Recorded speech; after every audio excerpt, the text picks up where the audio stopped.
Biblical Wife Bible Fun Fact of the Day. In Genesis 2:18, the Lord decides that man should not be alone, and he makes for him a companion in the form of woman, or a helpmeet. Across many translations in different languages of the Bible, the original translation came to be turned into saying that he was making a helper for man. And a lot of times a helper or the help can be thought of as a lowly position or the hired help. And that is why not only from an interpretation perspective, but also from an enactment perspective, both men and women, by trying to follow the Bible, have completely bastardized the Lord's design. Our roles may be different than one another, but man and woman were both made in God's image and are equally valuable. Helpmeet or helpmate in the original Hebrew translation was Azar Kenegdo.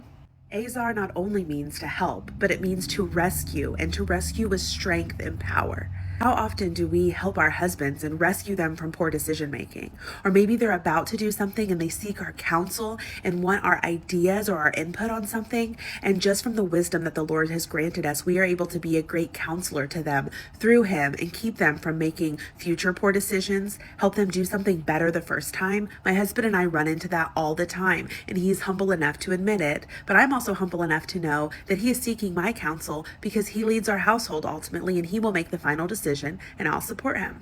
Equally as important is the word conegdo, which is like a companion, a counterpart, with the tone of being opposite of, which many times when we think of companions or friends or companionship, we don't immediately go to the thought of being opposite of. But I heard a very eye-opening statement from Jordan Peterson when listening to a podcast this weekend, and he said that wives are truly meant, when looking at the Hebrew translation in the Bible, as being beneficial adversaries to their husbands.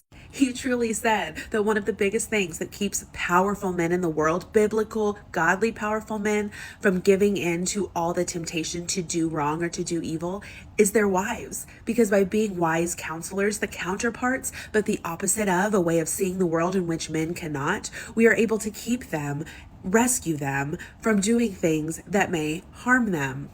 By being their perfect complements and counterparts, but potentially seeing the world in quite an opposite or different way that a man cannot fathom, we are able to use the wisdom that God has granted us to rescue our husbands, to help counsel our husbands, ultimately knowing that they are in charge, but they are humble enough to love us like Christ loves the church and seek our counsel, and we go from there.